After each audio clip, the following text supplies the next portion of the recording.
అర్థం చేసుకో మగరాయ అంతా చెప్పకున్నా ఇంకా చాటుగా మిగిలాయా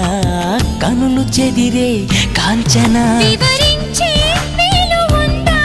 వేధించే వయసు యాతన కలహించే వీలు కోరిందా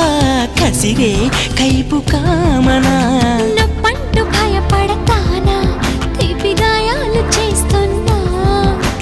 నిప్పంటిన సరసన ఆపసోపాల తాపాలు చల్లార్చనా ఎలుకో నాయక రాసి చానా ఇలాగా ఎలకు బాలిక దూసుకొచ్చావే ఇలాగా